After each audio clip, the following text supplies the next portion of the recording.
अस्सलाम वालेकुम and welcome back to the channel home makers handbook. आज हम बनाएंगे हैंडमेड ज्वेलरी ऑर्गेनाइजर्स, जिसमें आप बहुत ज़्यादा ज्वेलरी को लिमिटेड स्पेस में creatively without any cost organise कर सकते हैं। तो चलिए आइए देखते हैं आइडिया नंबर 1, जिसमें हमें चाहिए है जी हैंगर, सीजर और इसके अलावा एक थ्रेड। इस ऑर्गेनाइजर को बनाने का प्रोसीजर स्टेप बाय स्टेप आप स्क्रीन पे देख सकते हैं, जिसके लिए हमने थ्रेड को हैंगर के ऊपर डबल किया है और इस थ्रेड की लेंथ को आप अपनी चॉइस के अकॉर्डिंग नीचे से कट कर सकते हैं। अब इस थ्रेड को हमने 2 दफा गिरा लगानी है ताकि ये अच्छे से टाइट हो जाए। अब इन दोनों धागों की इकट्ठे 1.5 इंच के फासले से एक गिरह लगा लेनी है और इस गिरह को टाइट कर देना है। और नेक्स्ट 1.5 इंच का फासला रखते हुए इस थ्रेड की एंड तक जितनी पॉसिबल गिरहें लगेंगी उतनी गिरहें लगाते जाना है। अगर आपके पास ज्वेलरी बहुत ज़्यादा ह्यूज अमाउंट में है तो आप इस थ्रेड की लेंथ को और भी ज़्यादा लंबा कर सकते हैं। और ज्वेलरी के अकॉर्डिंग ही मैंने हैंगर में सिर्फ 4 थ्रेड लगाए थे। अगर आप चाहें तो इसको 4 से ज़्यादा 5, 6, 7 थ्रेड एक ही हैंगर में लगा सकते हैं। इस तरीके से आपकी ज्वेलरी इजीली एक्सेसिबल रहेगी। प्लस किसी इवेंट या पार्टी में जाते वक्त आपको इयररिंग का दूसरा पेयर ढूंढने में टाइम वेस्ट नहीं करना पड़ेगा। प्लस आपका कमरा ड्यूरिंग प्रिपरेशन मेस्टअप नहीं होगा। इस हैंगर को अब अपने वार्डरोब में कपड़ों के साथ हैंग कर सकते हैं। तो जी without any cost limited space में हमने इस आइडिया में अपनी ज्वेलरी ऑर्गेनाइज कर ली है। आइडिया नंबर 2, जिसमें हमें वुड का पीस और हुक्स चाहिए हैं और इन हुक में आपने 1 इंच का फासला रखते हुए इनको वुड में फिक्स कर लेना है और कीलों की मदद से इस वुड के पीस को वार्डरोब के दरवाजे से एडजस्ट कर लेना है। और इस दरवाजे की लेंथ के अकॉर्डिंग आप इस तरह से जितने पॉसिबल ऑर्गेनाइजर्स एक दरवाजे के साथ एडजस्ट करना चाहें कर सकते हैं और इस पे आप माला, चौकर, नेकलेस, इयररिंग ऑर्गेनाइज कर सकते हैं। इस तरीके से आपकी ज्वेलरी इजीली एक्सेसिबल होगी। इस आइडिया को फॉलो करते हुए आप किसी भी इवेंट, पार्टी पे जाते वक्त बगैर मेस्डअप और परेशान हुए अपना डिजायर्ड ज्वेलरी प्रोडक्ट ले सकते हैं। आइडिया नंबर 3, जिसमें आपके जब भी वेट वाइप्स फिनिश हो जाएं तो आपने इसकी पैकिंग को कभी भी डिस्कार्ड नहीं करना, जस्ट इनके लिड को रिमूव करना है। अब जी ग्लू गन या एल्फी की हेल्प से आपने इन दोनों लिड को एक दूसरे के ऊपर प्रॉपरली फिक्स कर लेना है, जैसा कि स्टेप बाय स्टेप आप वीडियो में देख सकते हैं। इसमें अब आप मिनी प्रोडक्ट्स प्रॉपरली स्टोर कर सकते हैं, ऑर्गेनाइज कर सकते हैं, जैसे कि beads, bobby black hair pins, हिजाब पिन्स। अगर आप अपने ड्रेसिंग टेबल से हट के देखें तो इसमें आप कील, नट्स वगैरह भी स्टोर कर सकते हैं, लेकिन जो भी चीज़ इसमें स्टोर करें इसके ऊपर लेबल लाजमी कर लें। तो इस आइडिया में आप लोगों ने देखा कि हमें मिनी प्रोडक्ट्स के लिए कोई स्पेशल ऑर्गेनाइजर लेने की जरूरत नहीं है। इन प्रोडक्ट्स के लिए हम without any cost organiser arrange कर सकते हैं। तो इसे कहते हैं जी best out of waste.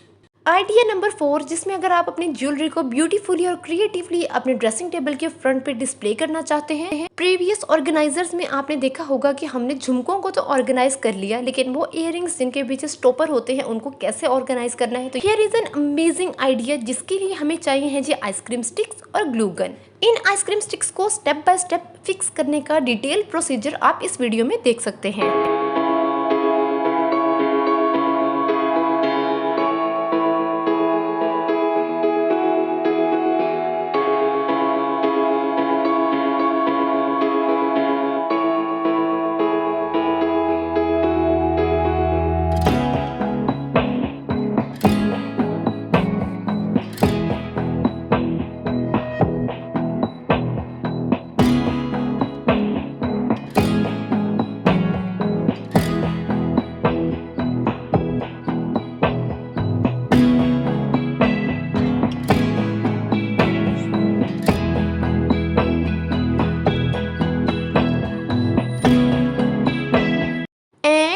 Go this is the final look of beautiful handmade jewellery organiser. तो जी जल्दी से झुमकों को इस तरीके से ऑर्गेनाइज कर लेते हैं और इन स्टिक्स को नजदीक करके जोड़ा है। उसकी वजह ये है कि वो इयररिंग्स जिनके साथ स्टॉपर है उनको भी हम इस ऑर्गेनाइजर में प्रॉपरली ऑर्गेनाइज कर सकें, जैसा कि आप वीडियो में देख सकते हैं। इयररिंग्स तो कर ली है जी ऑर्गेनाइज। अब जब हम इस ऑर्गेनाइजर को डिस्प्ले करेंगे तो ये और भी ज्यादा खूबसूरत लगेगा। And here you go. अगर आप चाहें तो इन आइसक्रीम स्टिक्स को according to your choice paint कर सकते हैं, कलर कर सकते हैं। इवन कलरफुल आइसक्रीम स्टिक्स भी मार्केट में अवेलेबल हैं। Last idea but not the least, जिसमें आप रिंग्स को, टॉप्स को, ब्रेसलेट को विदाउट एनी कॉस्ट सेग्रीगेट करके ऑर्गेनाइज कर सकते हैं, जिसके लिए आपने आज के बाद कभी भी किसी पैकेजिंग बॉक्स को डिस्कार्ड नहीं करना। इससे कोई ना कोई ऑर्गेनाइजर बन ही जाता है।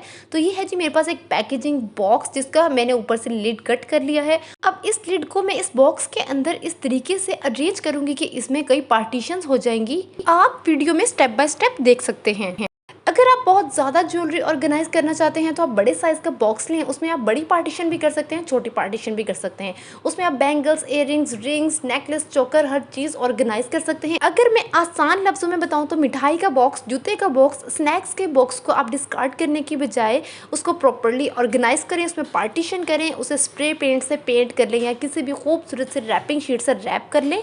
अब आप इस ज्वेलरी बॉक्स को डिस्प्ले भी कर सकते हैं और अपने ड्रॉर के अंदर भी रख सकते हैं। तो जी आज की वीडियो में आप लोगों ने देखा कि हमने घरेलू चीजों से ही, इसके अलावा वेस्ट मटेरियल से ही कितने खूबसूरत तरीके से ऑर्गेनाइजर्स बनाए हैं और इतनी ज्यादा ज्वेलरी को लिमिटेड स्पेस में कितने खूबसूरत तरीके से ऑर्गेनाइज कर लिया है। किसी भी चीज को ऑर्गेनाइज करने का सबसे पहला मकसद ये होता है कि हम जब भी कभी जल्दी में हो तो बगैर टाइम वेस्ट किए अपनी रिक्वायर्ड डिजायर्ड चीज हासिल कर लें। एज इट इज जब भी हम कहीं जाने की तैयारी में होते हैं, बहुत जल्दी में होते हैं और जब भी हमें अपनी डिजायर्ड चीज़ या डिजायर्ड ज्वेलरी नहीं मिलती तो बहुत ज़्यादा मेस्ड अप हो जाते हैं, गुस्से में आ जाते हैं। तो इस तरीके से जी आप अपनी ज्वेलरी को ऑर्गेनाइज करें, खुशी खुशी किसी भी इवेंट पे जाएं। मुझे दे दुआएं और मिलते हैं नेक्स्ट वीडियो में। फिर मुझे दे इजाज़त, अल्लाह हाफिज़।